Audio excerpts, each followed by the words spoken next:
Good morning, all of you. I am Sarita, lecturer in geography in GSS Girls PG College Chirawa.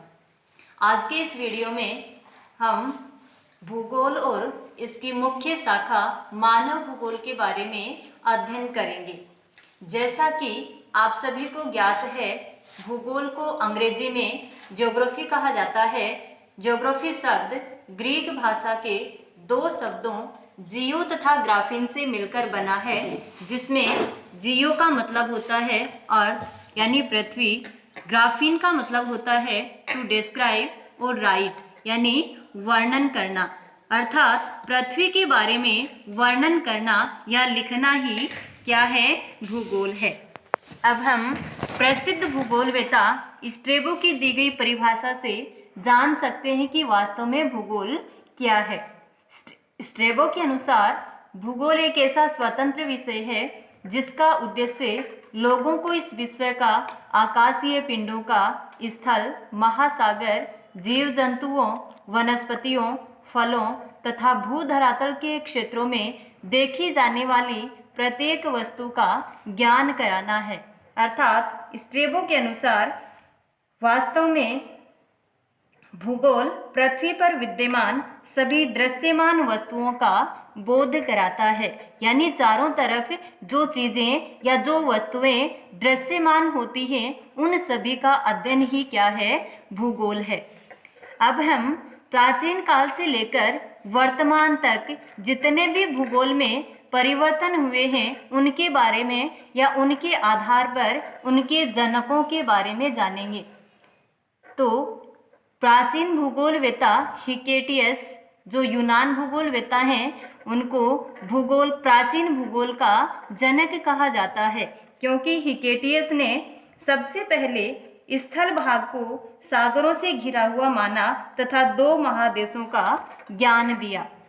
इसके अलावा Eratosthenes ने सबसे पहले geography शब्द का प्रयोग किया था तथा आधुनिक भूगोल का जनक अलेक्जेंडर वॉन हम्बोल्ट को कहा जाता है।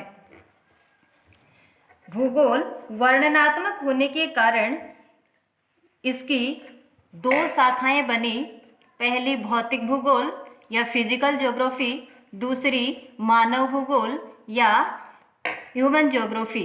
तो भौतिक भूगोल में धरातल पर पाए जाने वाले भौतिक तत्वों जैसे स्थलाकृति, जलवायु, मिट्टी, जलाशय, जीव जंतु आदि का अध्ययन भौतिक भूगोल में किया जाता है, जबकि मानव भूगोल में संपूर्ण मानवीय क्रियाओं को भौगोलिक परिवेश में वर्णित किया जाता है, जिसमें आर्थिक क्रियाएं भी शामिल हैं।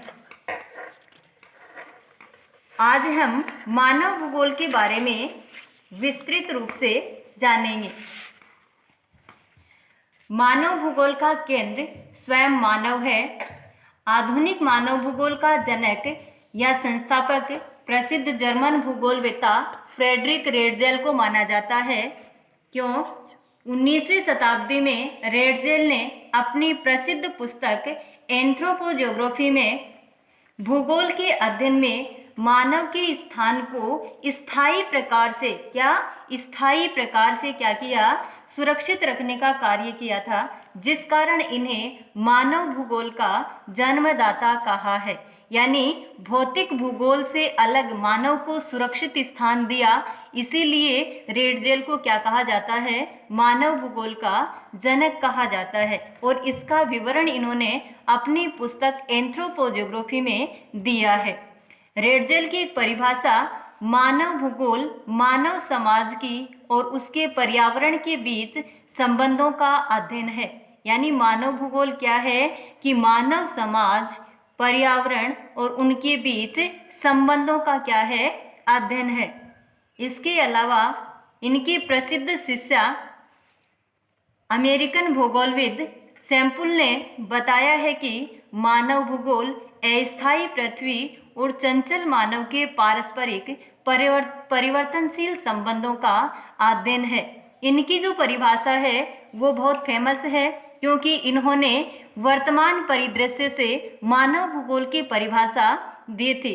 इन्होंने रेडजेल से अलग क्या माना कि मानव और पृथ्वी के परिवर्तनशील संबंधों का अध्ययन क्या है? मानव भूगोल है। अब हम मानव भूगोल के विषय क्षेत्र के बारे में जानेंगे। Scope of human geography. अब इसे एक डायग्राम के माध्यम से हम जानेंगे कि मानव भूगोल में किस किस का अध्ययन किया जाता है, अर्थात उसके मानव भूगोल के विषय क्षेत्र क्या क्या है जिसका हम इसमें अध्ययन करते हैं। तो पहला प्राकृतिक वातावरण, दूसरा सांस्कृतिक वातावरण, और इन दोनों को जोड़ने का कार्य कौन करता है? मनुष्य। और करता किसमें है? कालिक अनुक्रमण, यानी समय के अनुसार मनुष्य क्या करता है? प्राकृतिक वातावरण में रहते हुए सांस्कृतिक वातावरण का निर्माण करता है। इसके अलावा पृथ्वी तल पर किसी प्रदेश का प्राकृतिक वातावरण वहां रहने वाले मानव समूहों के आर्थिक, सामाजिक तथा सांस्कृतिक क्रियाकलापों को प्रभावित करता है। इसी प्रकार मानव समूह भी इसमें आवश्यकता अनुसार परिवर्तन करते हैं और परिवर्तन करने के बाद सांस्कृतिक वातावरण का निर्माण करते हैं। पृथ्वी पर इन सभी क्रियाकलापों का अध्ययन मानव भूगोल में किया जाता है। ये सभी समय के साथ बदलते रहते हैं। प्रारंभ में मानव और पर्यावरण के बीच मैत्रीपूर्ण या दोस्ती भरे संबंध थे, लेकिन जैसे जैसे विज्ञान ने विकास किया है वैसे वैसे क्या किया है? मनुष्य और प्रकृति के जो संबंध हैं वो बदलने लगे हैं। अब प्रकृति और मनुष्य में क्या हो गया है? पर्यावरणीय संकट उत्पन्न हो गए हैं, जिसके कारण मानव भूगोल का क्षेत्र भी क्या हो गया है? विषय क्षेत्र भी क्या हो गया है? परिवर्तित हो गया है। क्योंकि मानवीय जो समस्याएं हैं, प्राकृतिक जो समस्याएं हैं, उनका अध्ययन भी मानव भूगोल में किया जाता है। आगे हंटिंगटन जो प्रसिद्ध अमेरिकन भूगोलवेत्ता हैं, इनके अनुसार मानव भूगोल के तथ्य कौन कौन से हैं? हंटिंगटन ने मानव भूगोल के तथ्यों को मुख्य रूप से दो भागों में विभाजित किया है। पहला भौतिक या प्राकृतिक दशाएं, दूसरा मानवीय दशाएं। भौतिक या प्राकृतिक दशाओं में पहला है ग्लोब के रूप में पृथ्वी, यानी कौन कौन सी भौतिक दशाएं हैं? तो पहली ग्लोब के रूप में पृथ्वी।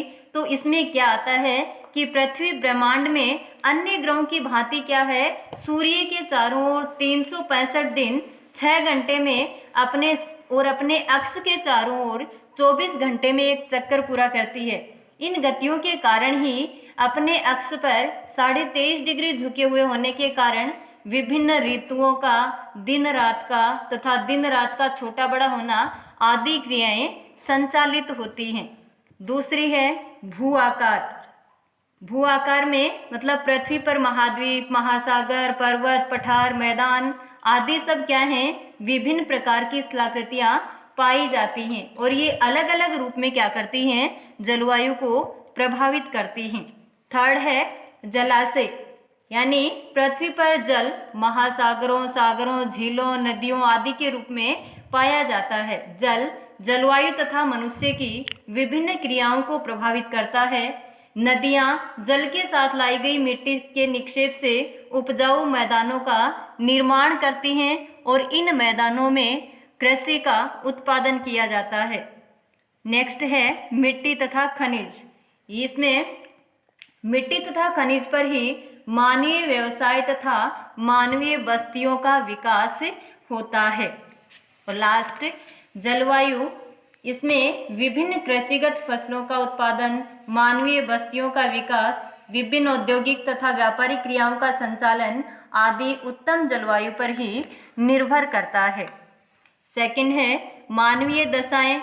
मानवीय दशाओं में भौतिक आवश्यकताएं हैं। भौतिक आवश्यकताओं में जैसे भोजन, वस्त्र, आश्रय, औजार, यातायात के साधन आदि मनुष्य की प्राथमिक या भौतिक आवश्यकताएं हैं। सेकंड है मुख्य व्यवसाय। मुख्य व्यवसाय में आखेट, मत्स्य व्यवसाय, पशुचारण, कृषि, लकड़ी काटना, खनन कार्य, निर्माण उद्योग, व्यापार आदि मनुष्य के मुख्य व्यवसाय हैं। थर्ड है कार्यकुशलता, इसमें सांस्कृतिक प्रेरणा, आमोद प्रमोद, सरकार आदि चीज़ें आती हैं। और सबसे महत्वपूर्ण जो आवश्यकताएं हैं मनुष्य की वो हैं उच्च आवश्यकताएं, जिसमें शिक्षा, विज्ञान, धर्म, कला और साहित्य शामिल है। तो थैंक्स।